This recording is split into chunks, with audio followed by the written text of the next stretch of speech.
Welcome back to new vlog. ഒരു പാളിപ്പോയ യാത്രയുടെ കുറച്ച് ദൃശ്യങ്ങൾ കാണിക്കാൻ വേണ്ടിയാണ് ഞാൻ ഇന്ന് ഈ ഓൺ വോയിസ് ഉൾപ്പെടെ അങ്ങനെ വന്നിരിക്കുന്നത്. ആദ്യമായിട്ടാണ് ഓൺ വോയിസിലൊക്കെ വരുന്നത്. സോ എന്താവുമെന്നറിയില്ല. നമ്മൾ കേരളത്തിൽ നിന്ന് ഇൻഡോറിലേക്ക്, അതായത് മധ്യപ്രദേശിലെ ഇൻഡോറിലേക്ക് പോയ ഒരു ട്രെയിൻ യാത്രയുടെ കുറച്ച് വിഷ്വൽസാണ് നിങ്ങൾക്ക് ഈ വീഡിയോയിലൂടെ കാണാൻ സാധിക്കുക. ഇപ്പോൾ നമ്മൾ കേരളത്തിലെ കുറേ വിഷ്വൽസ് കാണിക്കുന്നില്ല.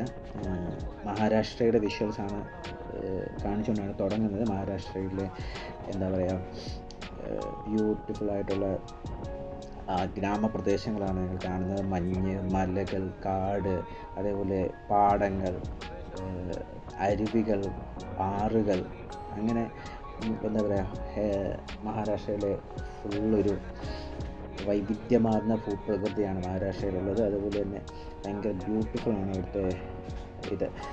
വിഷ്വൽസ് കണ്ടാൽ നിങ്ങൾക്ക് മനസ്സിലാവുന്നത് ക്ലൈമറ്റൊക്കെ രാവിലെ ഉള്ള ക്ലൈമറ്റിൻ്റെ ആ ഒരു പ്രത്യേകതകളും ആ മഞ്ഞും സൂര്യൻ്റെ ആ ഒരു ഉദിച്ചു വരുന്ന ആ ഒരു ഭംഗിയുള്ള ആ ഒരു ദൃശ്യമൊക്കെ നിങ്ങൾക്ക് കണ്ടാൽ മനസ്സിലാവും മഹാരാഷ്ട്ര എത്രത്തോളം ബ്യൂട്ടിയാണ് എന്നുള്ളത്. അതായത് ഈ കൊങ്കൺ റൂട്ട് ഭയങ്കര ബ്യൂട്ടിയാണ്. ആ റൂട്ടിലൂടെയാണ് ഞങ്ങൾ യാത്ര ചെയ്തുകൊണ്ടിരിക്കുന്നത്. ഈ കാണുന്ന ദൃശ്യങ്ങളെല്ലാം കൊങ്കൺ റൂട്ടിലൂടെ ട്രെയിൻ പോകുമ്പോഴുള്ള ദൃശ്യങ്ങളാണ്. രത്നഗിരി അതുപോലുള്ള റെയിൽവേ സ്റ്റേഷനൊക്കെ കാണാം ഈ വ്ളോഗിൽ. കൊങ്കൺ മേഖലയിലൂടെ യാത്ര ഭയങ്കര ബ്യൂട്ടിയാണ്. അവിടുത്തെ ആ ഒരു പച്ചപ്പും ഹരിതാഭയൊക്കെ ഭയങ്കര രസമാണ്. നല്ല പ്രകൃതി ഭംഗി നിറഞ്ഞു വയ്ക്കുന്ന കുറേയധികം വിഷ്വൽസ് ഞങ്ങൾക്ക് ലഭിച്ചിരുന്നു. അതാണ് നിങ്ങളിപ്പോൾ ഇപ്പോൾ കണ്ടുകൊണ്ടിരിക്കുന്നത്. ആ വിഷ്വൽസാണ് കണ്ടുകൊണ്ടിരിക്കുന്നത്. ഇപ്പം കാണുന്ന ഈ പ്രദേശം ഗുജറാത്തിലെ വാപ്പിയാണ്.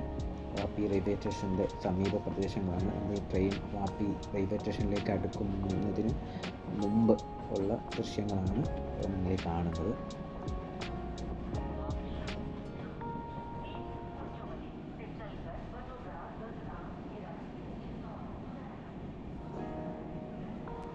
ഇതാണ് വാപ്പി റെയിൽവേ സ്റ്റേഷൻ. ഗുജറാത്തിലെ വാപ്പി റെയിൽവേ സ്റ്റേഷനാണ് ഇപ്പോൾ ഈ ദൃശ്യങ്ങളിൽ കാണുന്നത്.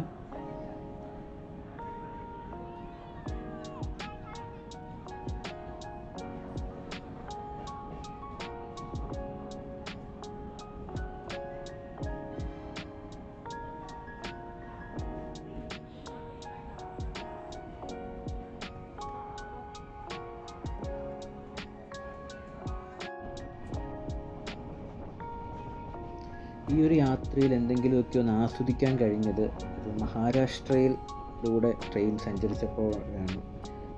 മഞ്ഞായാലും മഴയായാലും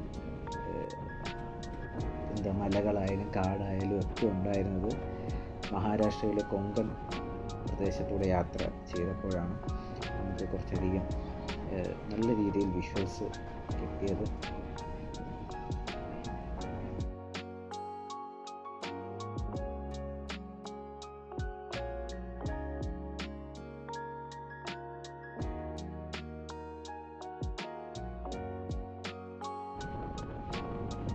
എനിക്ക് തോന്നിയൊരു കാര്യം ഞാൻ പറയാം. ഇതിപ്പോൾ കേരളമാണ്. കേരളത്തിന് അത്രയും ഭംഗി വേറെ ഒരു നാടിനുമില്ല എന്നാണ് ഞാൻ ചെറിയ ഒരു യാത്ര ചെയ്ത അനുഭവത്തിൽ നിന്ന് പറയുന്നത്.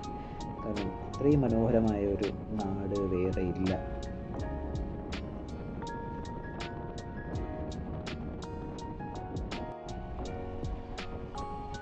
കേരളത്തിലെത്തിയപ്പോൾ ദൃശ്യങ്ങൾക്ക് മാറ്റുകൂട്ടാൻ എന്നോണം ഞങ്ങൾക്ക് മഴയും ലഭിച്ചു.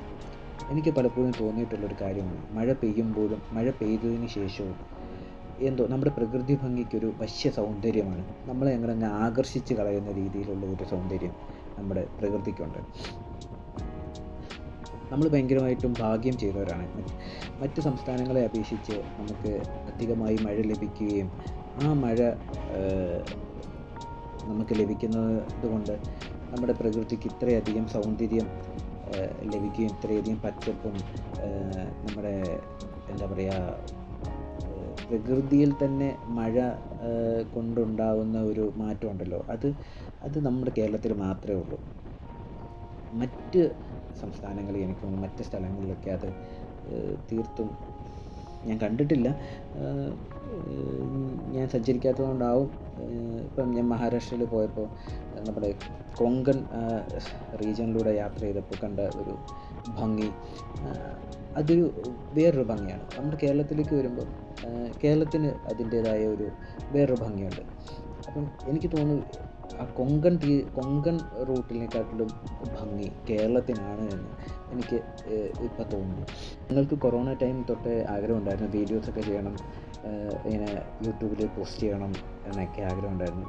ശരിക്കും അതൊരു നമുക്ക് പിന്നീട് എപ്പോഴെങ്കിലുമൊക്കെ വന്ന് നമ്മൾ പോയ സ്ഥലങ്ങളെ പറ്റിയൊക്കെ കാണാമല്ലോ എന്ന് വിചാരിച്ചിട്ടാണ് ഇങ്ങനെ ചെയ്യണമെന്ന് ഞങ്ങൾ പണ്ട് കസിൻസ് എല്ലാവരും കൂടി അങ്ങനെ ഒരു തീരുമാനം പണ്ട് എടുത്തിട്ടുണ്ടായിരുന്നു. പിന്നെ ഇപ്പോഴാണ് നമുക്കൊരു ടൈം കിട്ടിയത്. സോ എന്താ പറയുക, ഇനി പുതിയ വീഡിയോസൊക്കെ ആയിട്ട് വരാൻ ശ്രമിക്കാം. Okay, by.